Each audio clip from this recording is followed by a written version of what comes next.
Our goal is simple: to help you achieve the dream and vision you first had when you thought about starting a business. We're here to make growing your business less complicated. There are building blocks to build a sustainable business. We promise to seek them out and address them all. The Better Your Business Show starts now.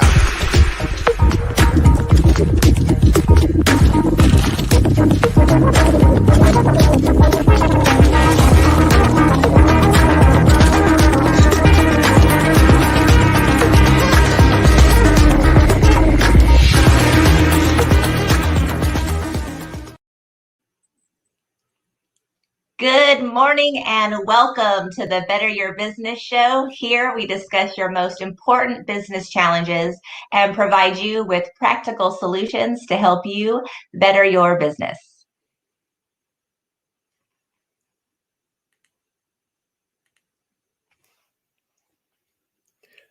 We have a little technical issue. Let's get him situated.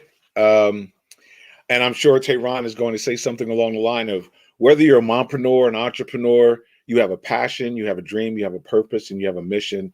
But the one thing that you don't have are experts that can guide you and provide you with the information you need to build a sustainable business. And that is the purpose of the show. My name is Carlton Hoskin. Our co-host is Natalie Essman and Tehran Glover here. One thing that we know is when business owners start out, the one thing they do not get is an instruction manual, a play-by-play book. You know, like when you buy a desk and you have to put it together and you get this elaborate instruction manual with A to Z with pieces. Well, when you're starting a business, you don't have all of that. And so many times we find ourselves just putting things together the best way we know how. And again, the purpose of the show is to bring you that insight and help you figure out those building blocks so you can build a better business.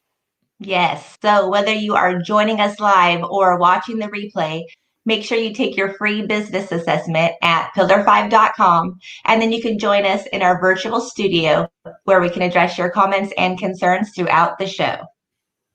Absolutely. Today is going to be a really interesting day, and our co-host Tehran is traveling. He's on the road, and he's doing his best to be present and accounted for so he can bring some of his insights into this.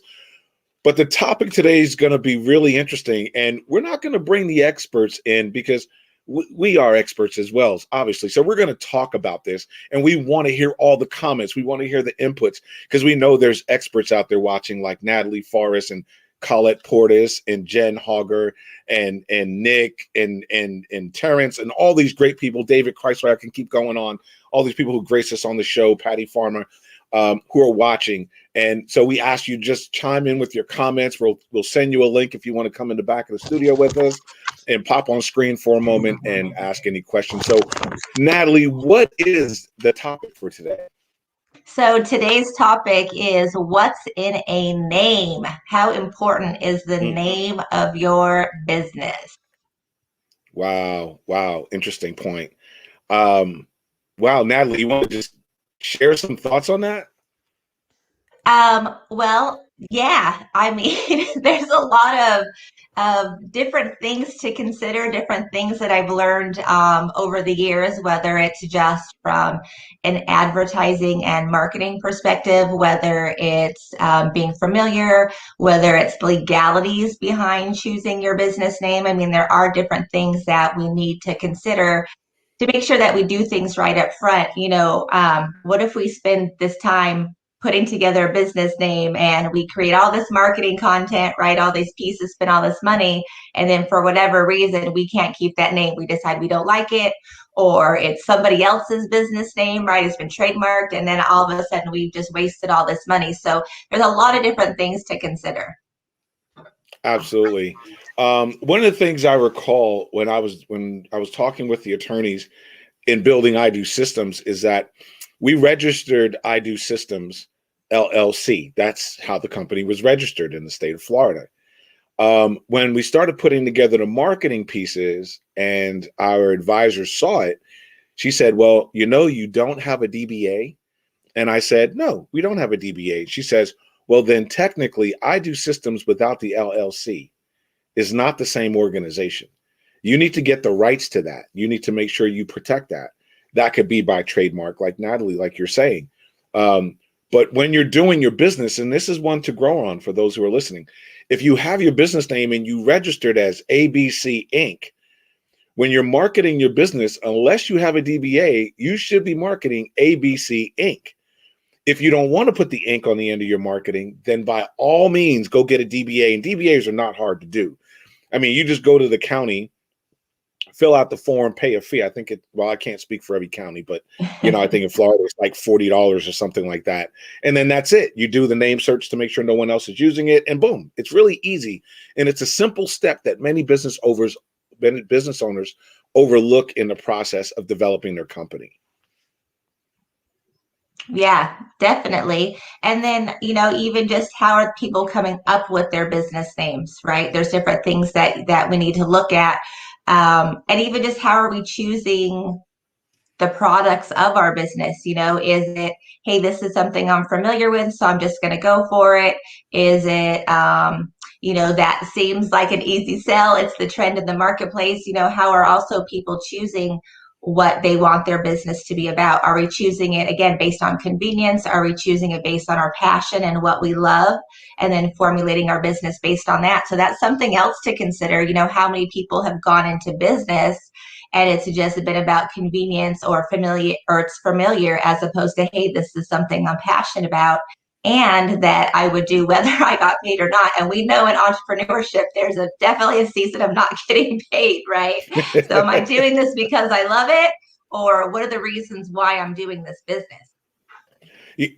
And Natalie, I think we were having that conversation in the back of the studio when we first came on, and I was mentioning having that conversation, really going into that conversation of, even in naming the business, there has to be a purpose, right? There's a purpose for the name. If you made Sky Juice, you wouldn't want to call it Fast Track Car Lane. It doesn't apply. It has to apply. And I watch a lot of experts and I listen to a lot of these branding experts, especially on the Shark Tank. I love the Shark Tank and I love those guys and gals over there. But they always say that the name has to clearly define the service. Clearly define the service. Now, of course, we have these companies like Google that, when at first take, it doesn't make any sense. But later on down the line, it becomes that household name where everything, Google this, Google that, and Google becomes a name. So a person can choose to have that abstract name that eventually has a meaning that references their particular product or service, especially if you're in a blue ocean. But if you're just in the market and you call your business and you own a barbershop, Natalie's Tire Shop, well, that tire shop has nothing to do with my head. Other than it's bald and it looks like I've been driven over, but it doesn't make sense so the names have to match. And so, like you, for example, you have like Natalie Esman, and you use that, your money expert. What type of response do you get when people hear money expert? What is the first thought that they think when they meet you? Do they think money? Do they think you're going to help them build a business? What do they think when they hear that? Yeah, they think I'm going to help them with their finances, right? I'm going to help them with their money in whatever capacity. And that's what I want people to think, obviously, because there's so many different components when it comes to money, right? It's not just one thing. And something that I've learned over the years is that we feel like it's very, transactional. It's a doing thing. And there's so much psychology behind money, and there's so many resources when it comes to money. And so that's what I really wanted more than anything, was to be a resource in that area. I've almost 20 years experience, and I've just learned that really it's about the tool that you need in that regard. And that I remember my mom saying to me when I was younger, and it's something I've always carried through my life, and she's always said, if there's a will, there's a way, right? And so I just believe that with anything, but especially with money, because we're so uneducated in this area, it's really teaching people all the resources and really how to play the game when it comes to money. Right. So that makes sense. So if a person hears you're a money expert, that really makes them think, well, I can go to Natalie and I can ask money questions. That's so clear, so spot on. But I hear so many other names that are not spot on, and you almost have to guess what they do. Like if it was Natalie Esman, Natalie Esman Incorporated, like, okay, what does that mean? I would have to do some research. It doesn't jump out off the shelf at me. And I see Colette Porter's the CEO of Red Development, who's always here with us. Thank you, Colette, for always being present. She has a Blue Ocean. What's that? And I know that's a rhetorical question, because I know without a doubt, I talk to Colette all the time, and she loves the Blue Ocean. And so for our audience, we'll answer that question for Colette. And in regards to the Blue Ocean, well, there's a thought process that says there's a red ocean and a blue ocean, and the red ocean is an ocean of service providers and consumers that all dwell in one space. It's kind of like a flea market frenzy, if you will. And so everyone's in that space. The services, there's already 100+ people or more. The consumers are there, but you're competing with everyone and everything, because your product is the same, right? It's one lemonade stand to the second lemonade stand to the third lemonade stand, and there's no different. There's nothing that sets you apart. And when I read the book, The Blue Ocean Strategy, I remember them talking about P. Barnus, the circus, and then how this new circus has kind of transformed the idea of circus by just reinventing it in a different way. And so the blue ocean is where there's no market. There is no one there. There's no one swimming there. There's no consumers there. There's really no service providers there. No one is servicing this part. And many people believe, well, if they have a blue ocean, they have a business that's not going to work. And in reality is, it just takes more work. There's more energy put into awareness and education than there is into marketing, because there's not already a group of people who realize what they need. Pillar 5 is a great example of that. When we built Pillar 5, there's no other software out there that can identify the life cycle stage of a business and then provide the next action step that the business owner needs to take to build a sustainable company. So we're in the blue ocean. So that means when we say that to most entrepreneurs, they don't get it. They go, well, what? So there's more awareness and more education that's required in order to really get that product out there. So that's really what blue ocean and a red ocean is. Red ocean is it's already overwhelmed with service providers and products for an existing market, and then the blue ocean is clear. They say the red ocean is full of bloody water. That's what they say. It's bloody water, right? It's already sharks are there and it's all messed up. And then the blue ocean is kind of clear. No one's there. It's a nice serene beach. But the thing is, you're lonely. You're by yourself.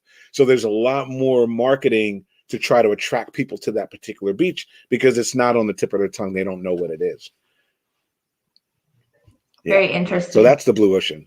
Thanks for that question, Colette. I hope we answered that. Natalie goes on and she says, a name is not just a name. It's an identity. It's a message. It's a mission.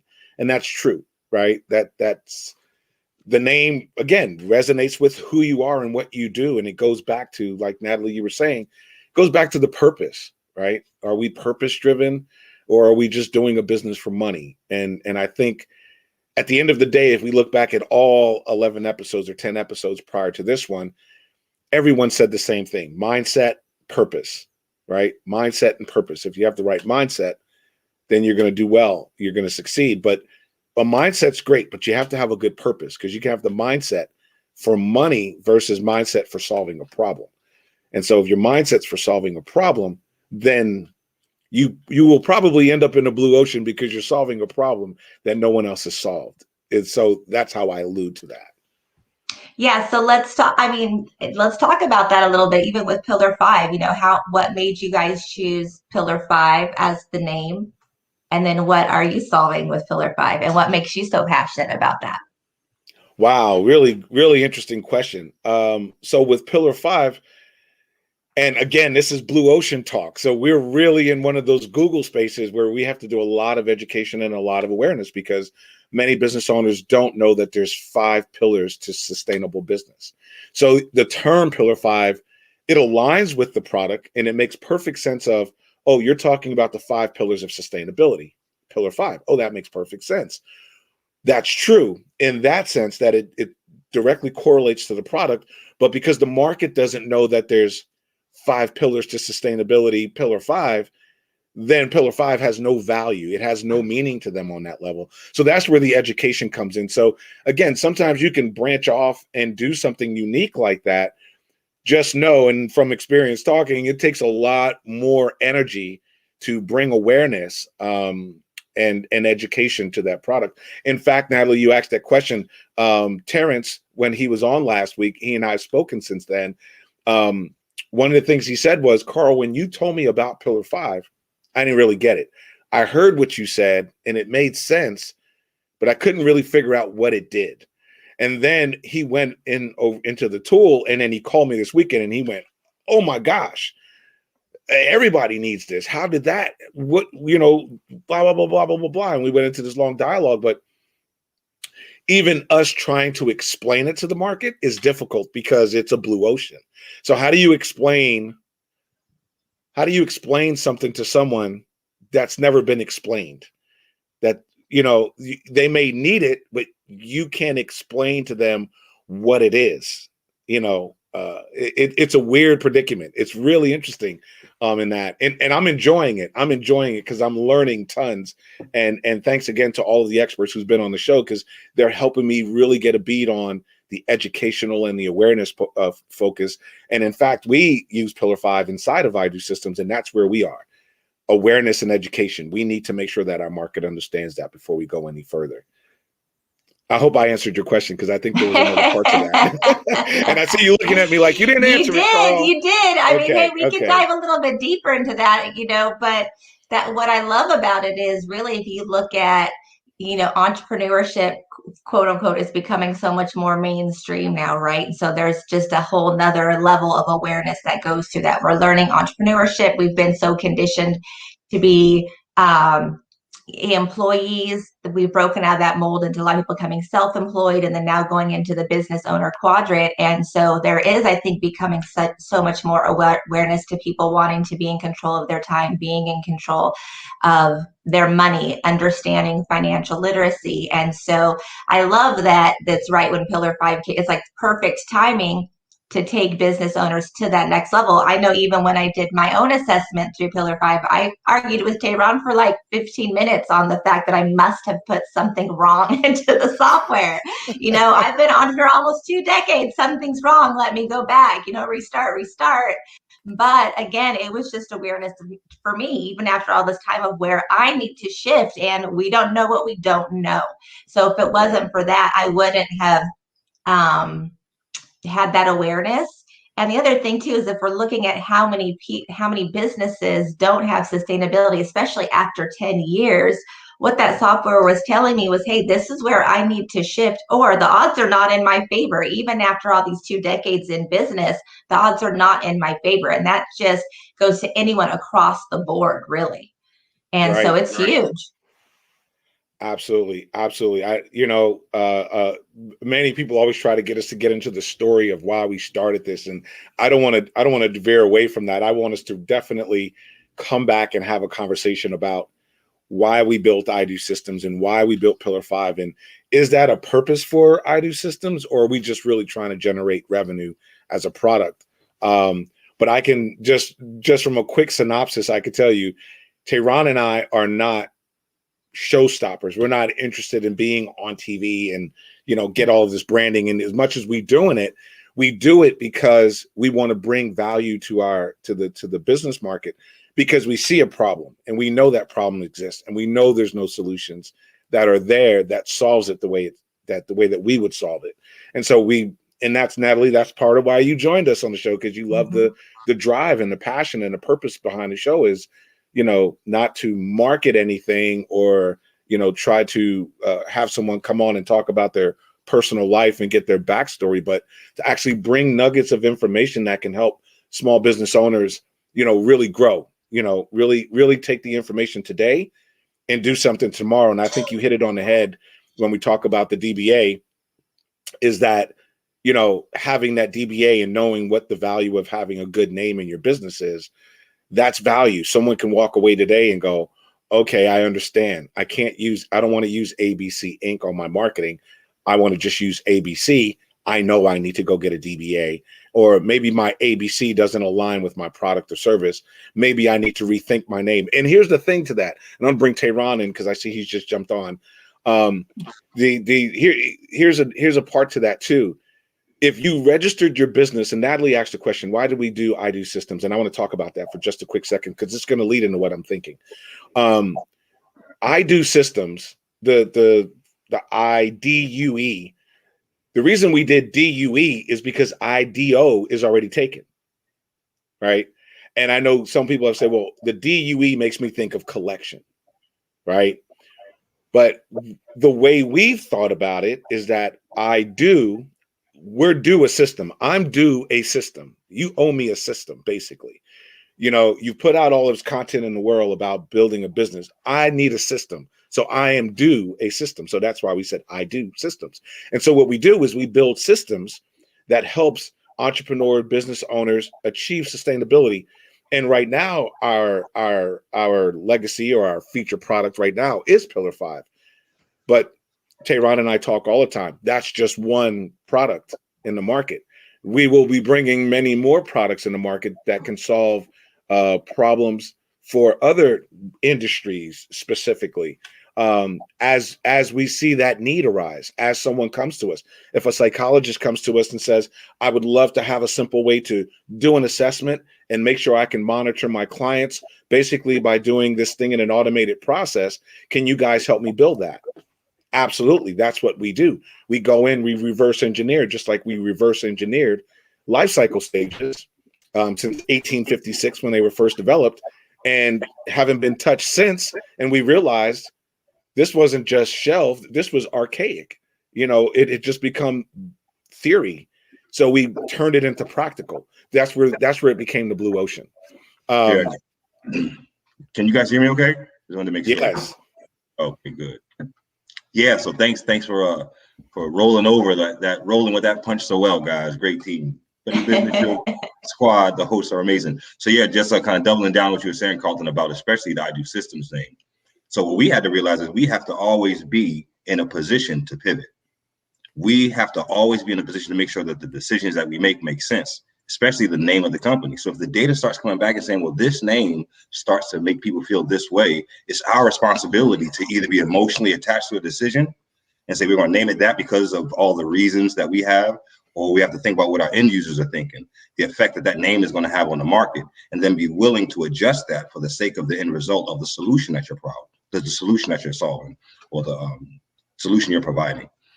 Yeah. Awesome. Welcome back. And welcome me back.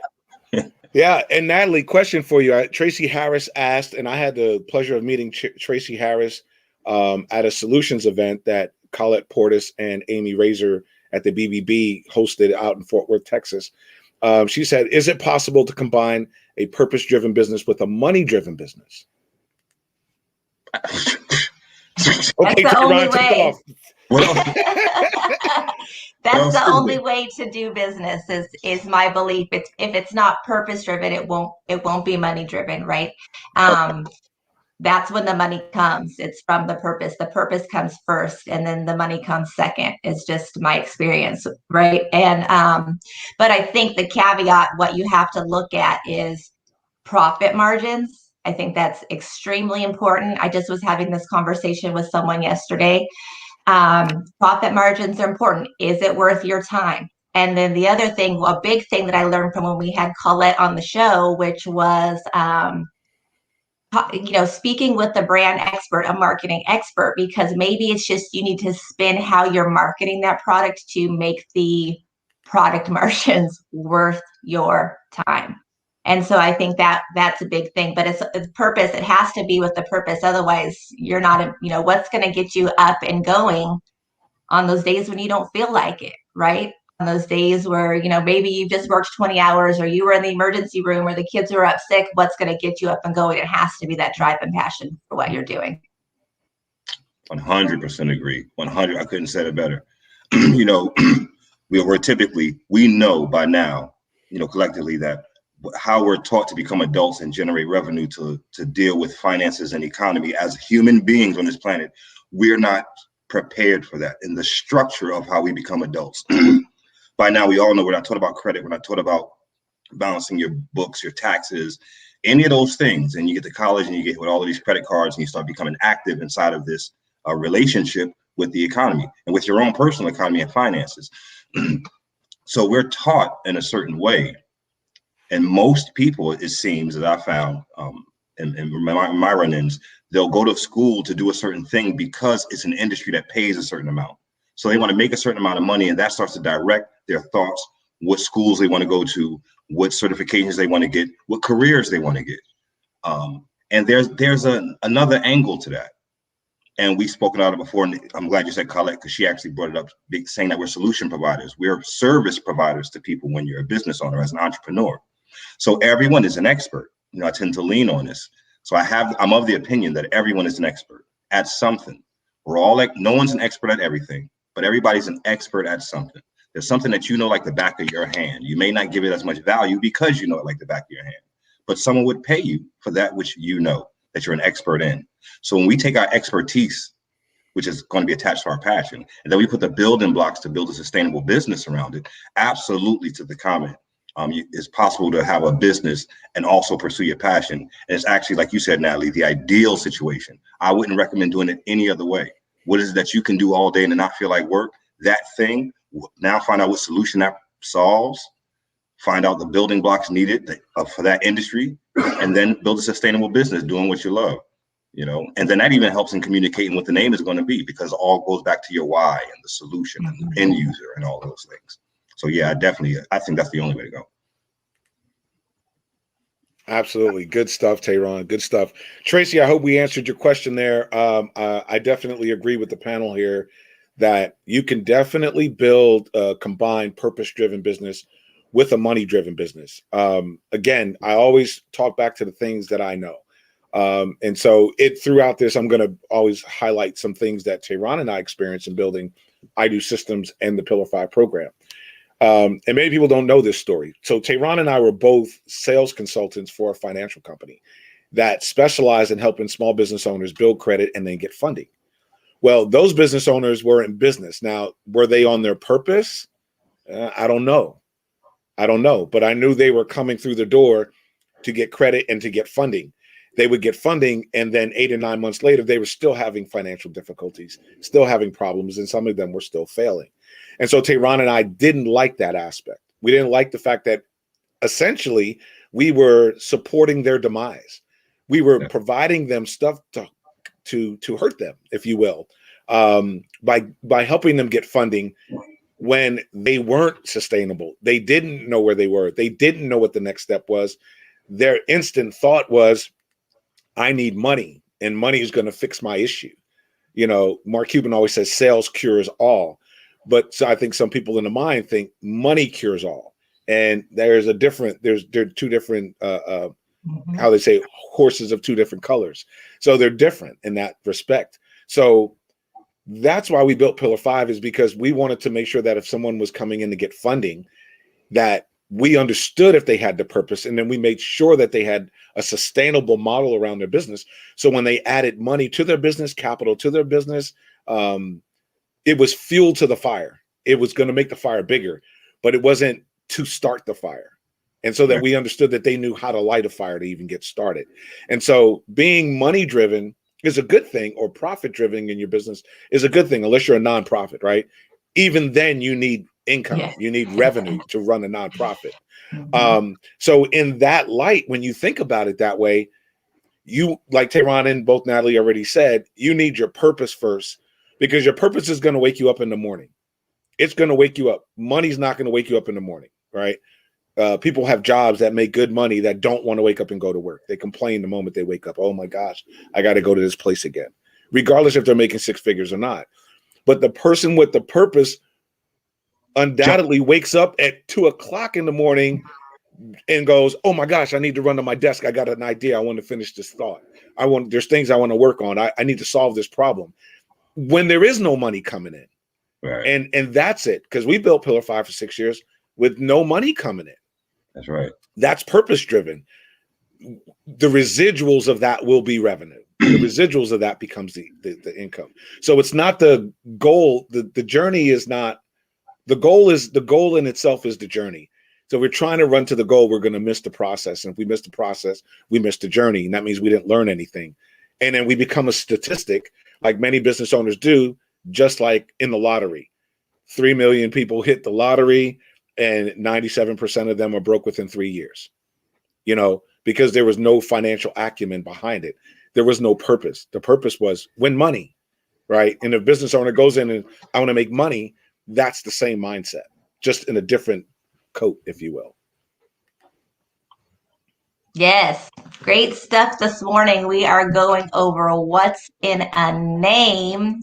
Quick break for us this morning, and then we will be right back with Carlton, Tehran, and myself going over what's the name of your business and pursuing a business that you're passionate about, right? Not making it just about the dollar. So quick break, and we'll be right back with you. Go fill up your coffee cups.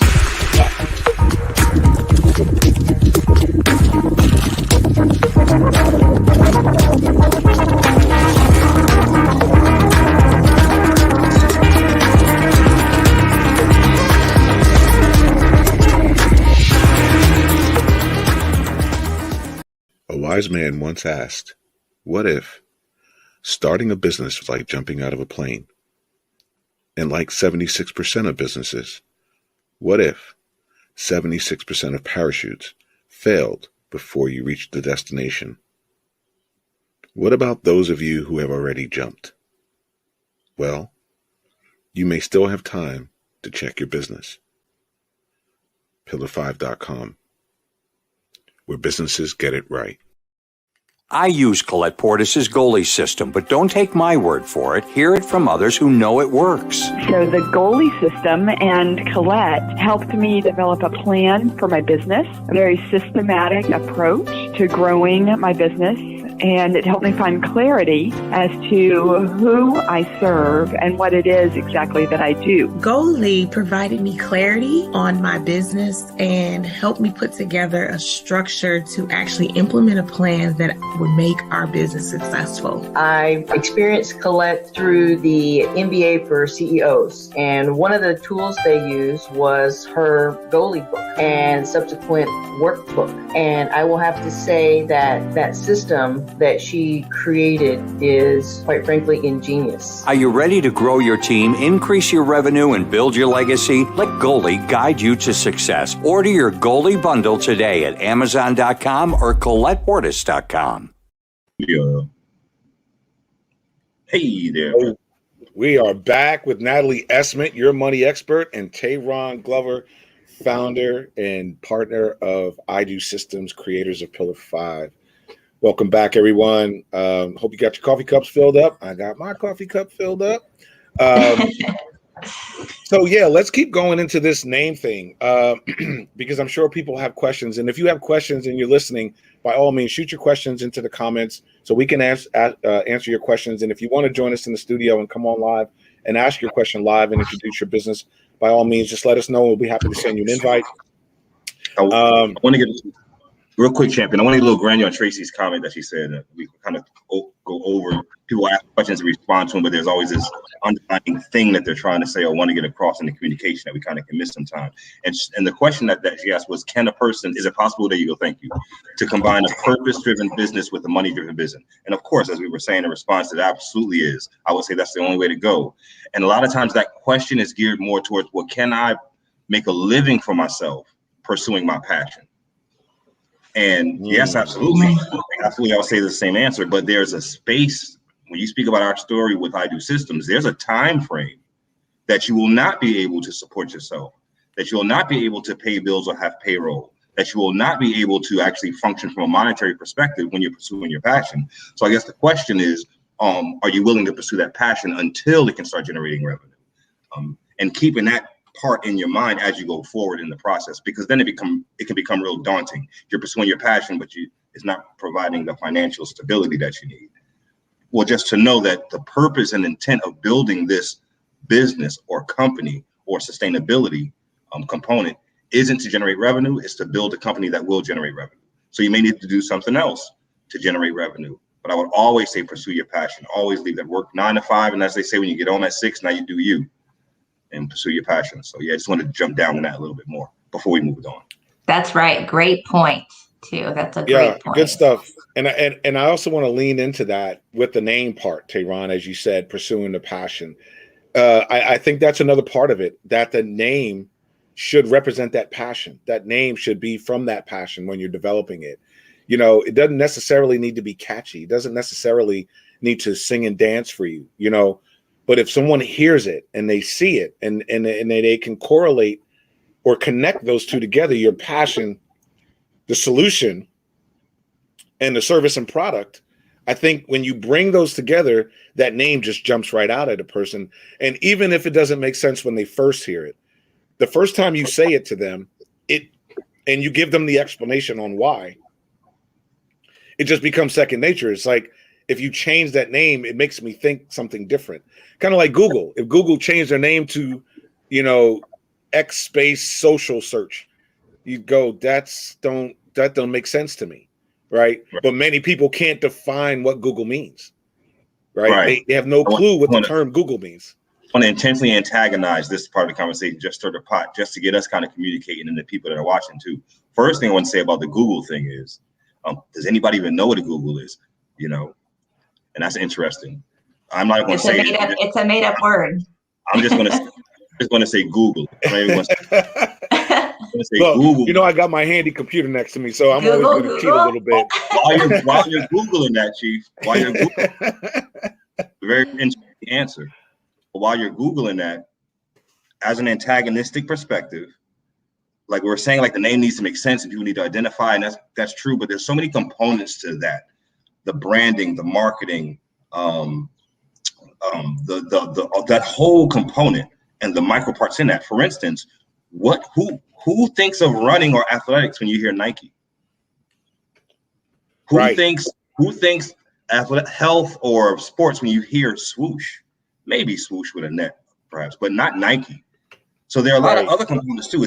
So most questions, a lot of this happens in consultative dialogues. Most questions are much deeper than a quick answer. But all questions can be responded to with a quick answer, you know, but it's always about the deep dive, going deeper and understanding it better. The better you understand something versus just getting the answer. It's like being in school. You can cheat and get the answer to a question, but once you understand what those factors mean and how you arrive to that answer, you're in a better position to then teach or apply that skill set or class or curriculum to your daily life. Absolutely. And I want to throw this out to our audience that's watching. If you know what the term of Google means, let us know. Put it in the comments. I'm going to quiz you. I'm going to give y'all a check, 5 minutes, and don't be cheating. Don't be going to Google and finding what the Google means, because I already cheated and did that. So there can only be one cheater on the panel. Go to Google and find out and think about them naming it Google. Just let your mind do what it do. But that's the brilliance and genius, I think. No one thinks that it's even a real word. And it has such a representation as far as what it means. Carlette said, building a business is like raising a child. You wouldn't expect that your baby take care of you or pay bills. Normally, it's not until age 5 that you allow them to make you a PB and your peanut butter and jelly sandwich. Okay, Carlette. That's right. That's right. That's right. You have to teach them. You have to teach your child the things they need to know so that they can be productive later, right? So Carlette's dead on. If you're raising a business, building a business, you have to teach your business how to do the thing, and then your business will do the thing. I think where many business owners get messed up is that they believe they have to hold that baby's hand every day.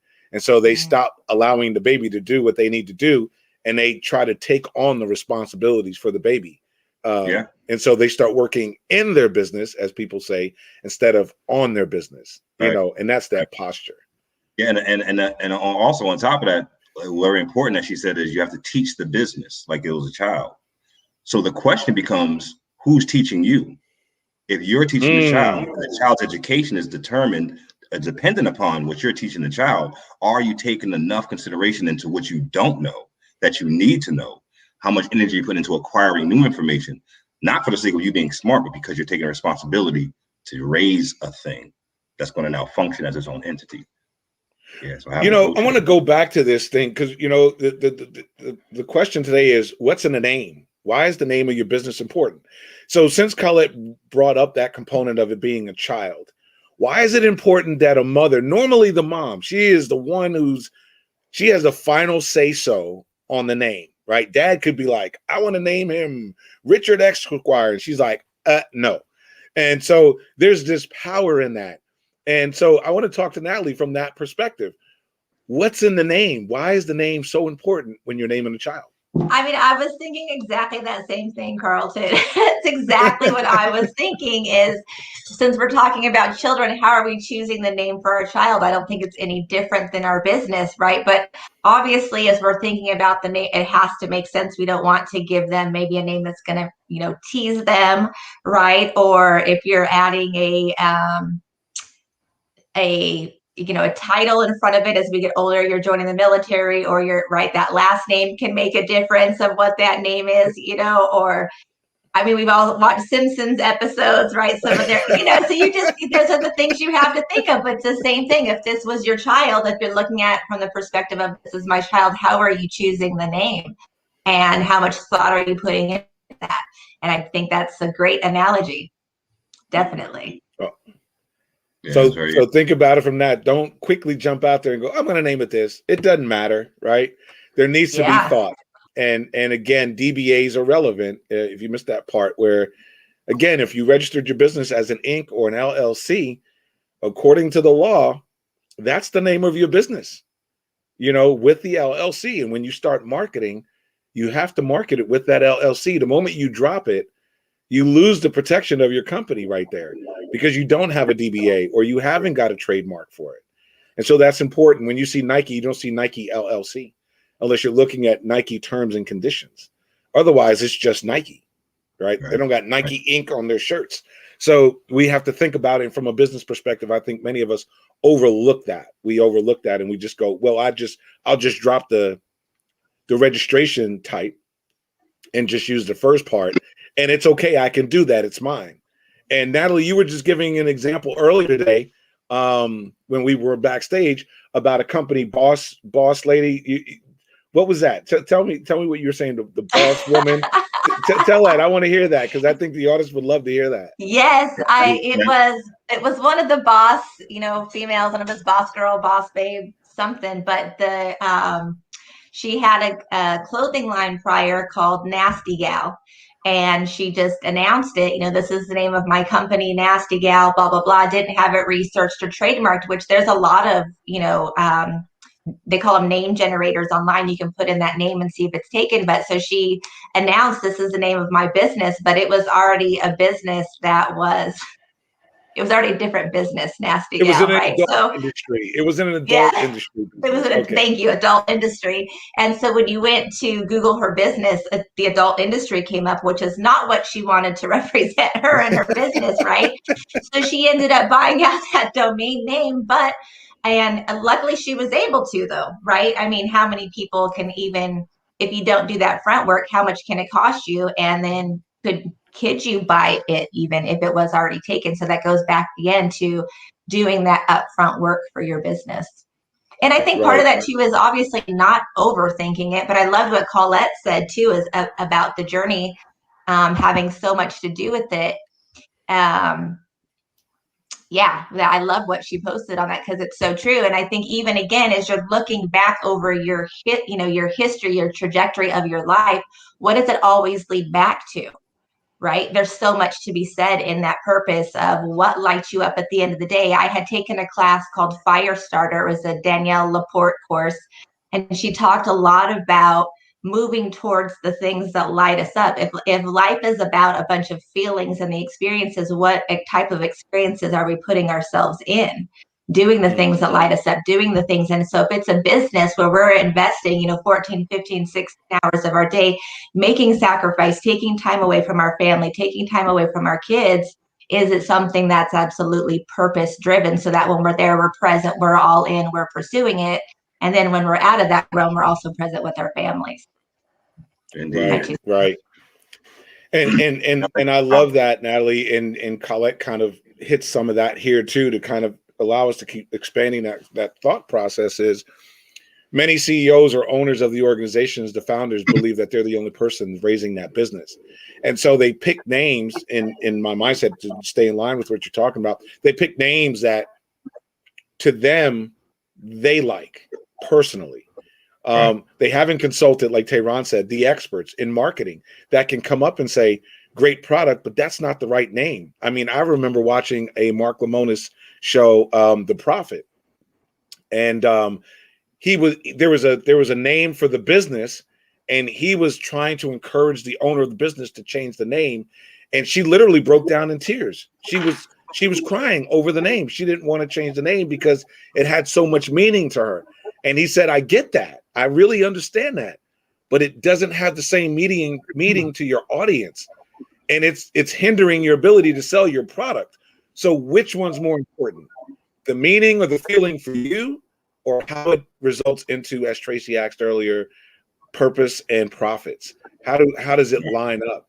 Because if it doesn't match, like if someone came to us and said, I Do Systems doesn't represent what you guys are. Pillar 5 doesn't represent what you guys are. You guys are stifling your ability to serve the purpose of helping business owners because you have the wrong name. If Tehran and I had a powwow and thought about that and said, well, we don't care. We care about the name. Then we've put our own selfishness before the purpose. That's right. And then it's not about the purpose anymore. It's about what we feel. And I think there's that line where we put business first, because it's its own entity. As much as we want to name it what we name it. Pillar 5 wasn't Pillar 5 when we started, by the way, Natalie. Pillar 5 was once called My Now Score. And I know Colette Portis is on there, and she'll resonate with that. My Now Score was the name. And we talked to marketers, and they said, that doesn't really tell the truth. And so Pillar 5 is like, well, that's so abstract. So that's our Google model. And that's going to lead me into the Google answers. So how many Google answers do we have? We have what I think about Google. It reminds me of being a tool for those who don't know something to find the answer, like a baby. Google. I love that, Tracy. That's awesome. Did I get any more Google answers? That's the question asked about Google was, how much is a Google? That's the question that they can search inside the search engine. How much is a Google? Now you said how much is a Google. I think you're giving away some answers here. Yeah, that's part of it. But before you get into that, Chief, I know you. All right, I won't expose the answer. Okay, go ahead. Natalie Farber said something that really, really good stuff. In business, it's also okay to have a name and then use a tagline, which can be changed as we evolve in business. It's again understanding the purpose of the name is to communicate the company's mission and vision to its end users. So even having that tagline, you'll hear a name, then you'll see a tagline behind it. I don't think of any off the top of my head, but I'm sure we all are familiar with some. Well, Natalie is even, I mean, if I see Natalie Forrest, the first thing I think is revolutionary, right? and I also think she has me at hello, right? She's got the perfect tagline. She's a perfect example of that. Absolutely. Good stuff. All right, we're going to get to the reveal on the Google. I don't see any others throwing in the Google answers. But Colette did ask the question, does it allow you to connect with the communities you set out to serve? That's correct. That's just what you said. It's got to be able to connect and resonate them. If we're at a desert and people need water, the way you should name your water bottling company is Free Water, or I Have Water, or Water, right? Something like that. The Ozarka Mountains they don't care. I need water. It just needs to be very simple. But anyway, let's just do this real quick thing on the Google. So we all ask that question. What does Google mean? First of all, everybody has Google, right? Everybody has Google, man. Right. Everyone has Google and no one knows what Google means. So Google itself is a creative spelling of Google, a number equal to 10 to the 100th power. There you go. It was coined in the 1930s as attributed. There you go. Right. That's all right. So that's a 1 with 100 zeros behind it. Throw the commas in. Let's make this blatant. So the number 1 with 100 zeros behind it, that's the amount. That's what a Google is. Crazy. And we all have Google. So now let's get a Google. Let's go get some Googles. So now let's think about the logic on that. So Mark Zuckerberg obviously named it Google. Why did he name it Google? Was that his goal, was to reach that many people? Was that the goal for him to have that many users on the site, or was it that much information that was available? You know, it's just so many ways to think about that. It's so abstract, like you said with Nike. You don't think Nike sportswear. It's what is it, right? Yeah. And so, yeah, what's a Nike, right? So, so good, so good. So as you're naming your business, as we've learned today, if you're naming your business, it should match your purpose, should match your passion, and it should match the solution that you're providing to your services, to your customers. And they should be able to resonate with it. They should be able to completely understand exactly what it is when someone says it. Because if you say GPS to someone today, they know what a GPS is, right? In the military, it was global positioning satellite. So if I said to someone 10 years ago, do you have global positioning satellite? They would have went, what? Do I have what? Right? Didn't make sense until the educational piece. So that's the other part of it. You can name it abstract as long as you're willing to take the energy and do the awareness and education of your audience so they get it. Now, when someone represents Pillar 5 or represents Natalie's money expert, when they say it, they know what it means. They'll say, do you have Pillar 5? Well, what's that? Oh, it's the 5 pillars of sustainability. Every business needs it. Blah, blah, blah, blah, blah, blah, blah. They can represent that for you. And if you haven't done that, then you haven't educated. And if you haven't educated, then nobody wants it. That's right. Yeah. Yeah. You're a money expert. Love that. Who's That's Natalie? right. You know, That's right. Money expert. She's the one. That's right. Yeah. So, well, and what's funny is and that's another way you can come up with a business name is getting feedback from people, right?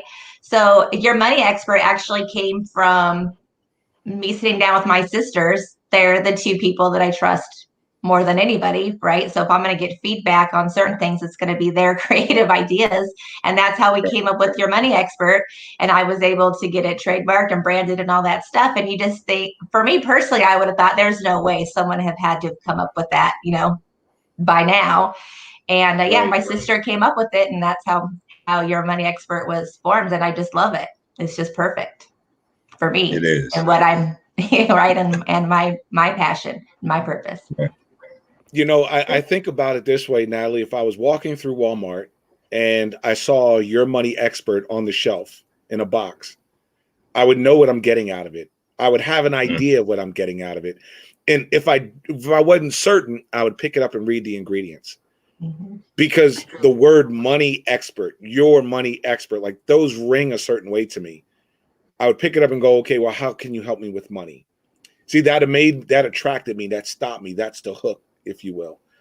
And again, if I saw Pillar 5, I would probably walk past it because I'm not sure. But see, that's our responsibility now. Just like Google, when Mark Zuckerberg was in college, and he said Facebook to someone. I'm sorry. He said Facebook to someone. They're like, what? What is that? What's a Facebook? It took some education references in there. And so, but now that it's educated, now you don't even got to say Facebook. You can just say FB if you're texting, and people immediately know what you're talking about. Yeah. And isn't Google a verb now? Isn't it actually, you can tell someone to Google it? You can tell somebody. That's correct. Is it actually something, an action thing to do? So That's the right. name was important as explaining to them what they were going to get. What's the service that it provides? Or you can find anything you want, type these numbers in here and get, what's that place I have to go to again? Google. Okay. Not even worried about the name, but it resonates. So again, to educate the service that's provided. What does this do? It shows you exactly where your business is at and the next step you need to do in order to build a sustainable business. Might forget the name, but I know what the solution is providing, the service that it provides. Absolutely. Absolutely. Great stuff. Great stuff. And of course, I always want to thank all the people for sharing their comments and bringing in content. Tracy Harris, Colette Portis, Natalie Forrest. I know Jen's out there, and if she's not, she'll be watching the replay and hitting us with triple likes and thumbs up. By all means, anytime you want to join us in the show, let us know. Drop us a link, drop us a message right here on the page on Facebook. Again, we're talking about Mark Zuckerberg's company, Facebook, or on YouTube, and we'll be happy to bring you on the show so you can come out, represent your company, introduce your company to the world, and ask a question of the experts. Next week, we're going to be talking about business credit and personal credit and how that applies in your business and why it's important. And always catch the Los Angeles Tribune Monday evenings with Bo Rock and Natalie Forrest. They always have great content coming out, stuff like that. But I just wanted to get that piece in before we get close to the end, because you normally just kind of breeze right through the show so fast that I don't realize an hour is gone. So, Natalie, what are your takeaways from today's show? What are your thoughts? What is different? What have you learned, or what can someone walk away with today that they may not have known about the name, what's in a name, and what to do with the name of their business? I would say two biggest things is, number one, let it start with what you're passionate about. Just end of story, period. Bottom line is it has to be something that you're passionate about. Start there. And then secondly, I think the fastest way to do it, the easiest way, is have it something that's going to showcase what you stand for or what your product is, right? You're not having to put as much energy or money into that awareness, right? It just speaks for itself. But it has to start with what you're passionate about. Yeah, absolutely. I would definitely agree with that too, Natalie, 100%. It has to deal with like the analogy with the baby, like the Native American culture. A person was named because of something that they did, or what they were next to when they were born, or what the first thing that the person saw, whatever the case is, sitting bull, backwards walking duck, whatever it is. But if you're thinking about the business will reveal the name versus the name saying, oh, this is a cool name, I came up with it, so that's gonna be the name of my thing. So just I guess knowing there's more to a name than just a name, and being willing to go down into that inventory of information to make sure it's most appropriate and effective for the company as a whole.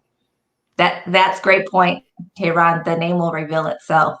I love that. Yeah, and it sounds like it's part of every other aspect of the business. As simple as it seems, it takes work. It takes energy, and it takes research and process. Because even when you pick your name, when you're done with that, you still have to go and register it. That means you have to research to see if someone else has that name, whether they have that name here in the US or they have that name somewhere in Germany. You want to look to see and what it represents. Natalie gave a great story of that boss lady who had, a different name, and then the name, represented the adult industry. That's not what she was going for. And so the other thing is, when you're picking your name, you have to make sure it's kind of like the B&I. They don't want more than one person in that group with the same industry, right? You don't want an a health insurance person and another health insurance person, because they're competing, right? And it causes conflict. But if the industries are different, it's okay. And when you're registering your name and doing the research on your name, that's the things you have to look for, that no one didn't name your business. And I'm not saying you can't name your business the same thing as another company, right? But there are conditions to that. And that means it takes research to understand the rules and the laws behind that. So even though you may come up with a cool name, there's research that needs to be done. There's a reason to have a DBA. There's a reason to talk to marketers. And there's a reason to talk to your audience. Even though the name you have may be super duper cool, there's all of this work that needs to be done prior to going, that's it. Now, here's the other part Natalie mentioned. The moment you say that's it, you need to immediately do the registration on that, and don't play with that name. Because I remember when we were registering domains, the marketing team at the time, when we were coming out of My Now Score in the Pillar 5, we were coming up with some really cool names. As fast as we were plugging in the suggestions and the name was available, and then it disappeared, and then we were like 3 hours later, okay, we want to use that, and we go back in, all of a sudden, magically, the name was gone. Someone bought it. And so these companies, not always truthful, that are offering these names, they're paying attention to the back end to know if you liked it, and then they'll buy it, and then they'll try to upsell you on it. So there's people out there that do that for a business, buy domain names and resell them. So just do the research before you expose it. When you expose it, go get it. In fact, get it before you expose it. That's what I wanted to say. Yeah. That's right. That's right. The product and the service is going to sell the company, not the name. That's right. That's right. All right. Well, great. Well, as always, thank you so much for joining us on Monday at the Better Your Business Show. We hope you got some information that will help you better your business today and tomorrow. And I always love having our host with us, Natalie Esmond, your money expert, and Ron Glover, founder of I Do Systems. My name is Carlton Hoskins. Thank you all for coming out, and we hope we provided you value, and we look forward to seeing you next week. As always, be safe, be successful, be smart.